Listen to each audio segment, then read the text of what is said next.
Custody മർദ്ദനത്തിൽ കുറ്റാരോപിതനായ Alappuzha DYSP മധു ബാബുവിനെതിരെ കൂടുതൽ ആരോപണങ്ങൾ. മർദ്ദന പരാതിയിൽ കുറ്റാരോപിതനായ കോന്നി മുൻ സിഐ മധു ബാബുവിനെ അന്ന് സംസ്ഥാന പോലീസ് മേധാവിയായിരുന്ന ടി.പി. സെൻകുമാർ സംരക്ഷിച്ചുവെന്നാരോപിച്ച് മുൻ SFI നേതാവ് ജയകൃഷ്ണൻ തണ്ണിത്തോട് രംഗത്തെത്തി. അപ്പോൾ അദ്ദേഹം ഏത് പോലീസ് സ്റ്റേഷനിൽ പോയാലും അവിടെയെല്ലാം ആളുകളെ മർദ്ദിക്കുന്ന രീതിയാണുള്ളത്. പിന്നെ അദ്ദേഹത്തിന് മർദ്ദനത്തിൻ്റെ ഒരു പ്രത്യേകതയുണ്ട്. കേരളത്തിൽ ഓരോ പോലീസ് ഉദ്യോഗസ്ഥർക്കും ഓരോ മർദ്ദനമുറകളാണ്. ഇദ്ദേഹത്തിൻ്റെ മർദ്ദനമുറയിൽ ചെവി പൊത്തി അടിക്കുക, ചെവിയുടെ ഡയഫ്രം അടിച്ചു പൊട്ടിക്കുക, ചെവിയുടെ കർണപടം അടിച്ചു പൊട്ടിക്കുക, അങ്ങനെ മർദ്ദനത്തിൻ്റെ ഒരു പ്രത്യേക സൈക്കോ രീതിയാണ് മധുബാബുവിനുള്ളത്. അതുകൊണ്ട് കേരള പോലീസ് സേനയ്ക്ക് അപമാനമാണ്. കേരളത്തിലെ ഗവൺമെന്റിന്റെ സൽപ്പേരിന് കളങ്കമുണ്ടാക്കുന്ന ആളാണ് മധുബാബു. മധുബാബുവിനെതിരായി നടപടി ഒരു നിമിഷം പോലും താമസിക്കരുതെന്നാണ് എൻ്റെ അഭിപ്രായം. കോന്നി CI ആയിരിക്കെ മധുബാബുവിൽ നിന്ന് ക്രൂരമർദ്ദനം നേരിട്ടിട്ടുണ്ട് എന്ന് അഭിഭാഷകനായ പ്രശാന്ത് വി കുറുപ്പും വെളിപ്പെടുത്തി. 2014 മാർച്ച് 10 എന്നെ വീട്ടിൽ നിന്നും വളരെ ഒരു മൃഗീയമായ ദേഹോപദ്രവം ഏൽപ്പിച്ചുകൊണ്ട് ഇയാൾ എന്നെ കസ്റ്റഡിയിലെടുക്കുകയായിരുന്നു.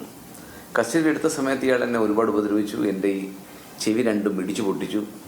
അതിനുശേഷം പോലീസ് സ്റ്റേഷനിൽ കൊണ്ടുവന്ന വഴിയും ജീപ്പിലിട്ടും പോലീസ് സ്റ്റേഷനിൽ കൊണ്ടുവന്നതിന് ശേഷവും മർദ്ദിച്ചു. എൻ്റെ ദേഹത്തുള്ള മുറിവുകൾ ഗ്രേവാണെന്ന് മനസ്സിലാക്കിയ ഇയാൾ അന്ന് തന്നെ എൻ്റെ പേരിൽ 6ഓളം കേസുകൾ അന്ന് രാത്രി കൊണ്ട് തന്നെ എടുത്തു.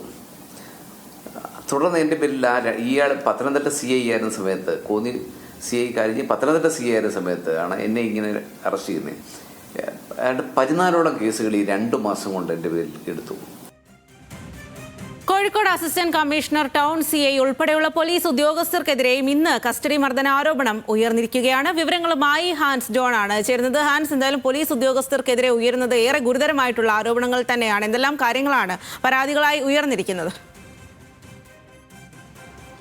സംസ്ഥാനത്തുടനീളം കസ്റ്റഡി മർദ്ദന പരാതികൾ വ്യാപകമായി ഉയരുകയാണ്. കോന്നി മുൻ CI ആയിട്ടുള്ള മധു ബാബുവിനെതിരെയുള്ള അന്വേഷണ റിപ്പോർട്ട്, പത്തനംതിട്ട SP ഹരിശങ്കർ സമർപ്പിച്ച അന്വേഷണ റിപ്പോർട്ട് മുൻ DGP ആയിട്ടുള്ള സെൻകുമാർ പൂഴ്ത്തിയെന്നാണ് SFI മുൻ ജില്ലാ പ്രസിഡന്റ് ആയിട്ടുള്ള ജയകൃഷ്ണൻ തണ്ണിത്തോടിന്റെ ആരോപണം. മർദ്ദനത്തിൽ സൈക്കോ രീതികളാണ് മധു ബാബു സ്വീകരിക്കുന്നതെന്നാണ് ആക്ഷേപം. ഇതുകൂടാതെ പ്രശാന്ത് വി കുറുപ്പ് എന്ന അഭിഭാഷകനും മധു ബാബുവിനെതിരെ പരാതിയുമായി രംഗത്തെത്തി.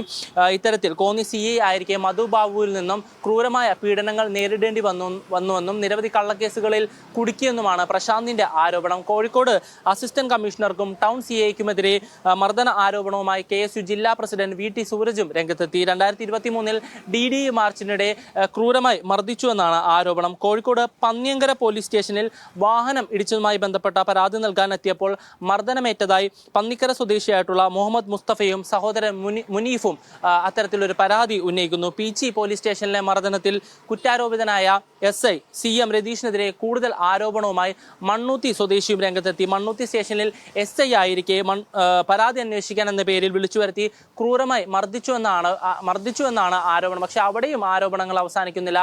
ഇന്ന് വയനാട്ടിലേക്കും ആരോപണങ്ങൾ ഉയർന്നു. മോശമായ രീതിയിൽ ഉദ്യോഗസ്ഥർ പെരുമാറി എന്ന് ചൂണ്ടിക്കാണിച്ചുകൊണ്ട് പനമരം പോലീസ് സ്റ്റേഷന് മുന്നിൽ യുവതികളും പ്രതിഷേധവുമായി രംഗത്തെത്തി. ഇതുകൂടാതെ തന്നെ ഏതാനും മാസങ്ങൾക്ക് മുമ്പ് മരണപ്പെട്ട വയനാട് കൽപ്പറ്റ പോലീസ് സ്റ്റേഷനിലെ ആദിവാസി യുവാവ് ഗോകുലിന്റെ മരണത്തിലെ ദുരൂഹതയും നിലവിൽ ചർച്ചയാവുകയാണ്. എന്തായാലും ഈ വിഷയവുമായി ബന്ധപ്പെട്ട് വലിയ രീതിയിലുള്ള പ്രതിരോധത്തിലാണ് സംസ്ഥാന സർക്കാർ ഉള്ളത്. കാരണം ഇത്തരത്തിൽ വലിയ രീതിയിലുള്ള കസ്റ്റഡി മർദ്ദന ആരോപണ പരാതികളാണ് സംസ്ഥാന പോലീസിനെതിരെ ഉയരുന്നത്. ഇത് വലിയ രീതിയിൽ കോൺഗ്രസ് ചർച്ചാ വിഷയമാക്കുന്നുണ്ട്. വലിയ പ്രതിഷേധമാണ് സംസ്ഥാനത്തുടനീളം കോൺഗ്രസിന്റെ ഭാഗത്ത് നിന്ന് ഇന്ന് ഉണ്ടായിരിക്കുന്നത്. വരും ദിവസങ്ങളിലും ഇത്തരത്തിലുള്ള വലിയ പ്രതിഷേധ പരിപാടികൾ സംഘടിപ്പിക്കാൻ തന്നെയാണ് കോൺഗ്രസിന്റെ നീക്കം. അതേസമയം മുഖ്യമന്ത്രിയുടെ മൗനത്തിനെതിരെ സമസ്ത മുഖപത്രമായ സുപ്രഭാതവും ഇന്ന് രംഗത്തെത്തി. മുഖ്യമന്ത്രിയെ കുറ്റപ്പെടുത്തുന്ന രീതിയിലുള്ള എഡിറ്റോറിയലായിരുന്നു സുപ്രഭാതത്തിന്റെ ഭാഗത്ത് നിന്നുണ്ടായത്. എന്തായാലും പ്രതിഷേധം ശക്തമാകുന്നതോടുകൂടി സംസ്ഥാന പോലീസ് മേധാവിക്ക് ഇത് സംബന്ധിച്ച് നിർദ്ദേശം നൽകിയിട്ടുണ്ട്. കുറ്റാരോപിതരായിട്ടുള്ള ഉദ്യോഗസ്ഥർക്കെതിരെ നടപടി സ്വീകരിക്കണമെന്നാണ് സംസ്ഥാന സർക്കാർ ഇപ്പോൾ പോലീസ് മേധാവിക്ക് നൽകിയിരിക്കുന്ന നിർദ്ദേശം.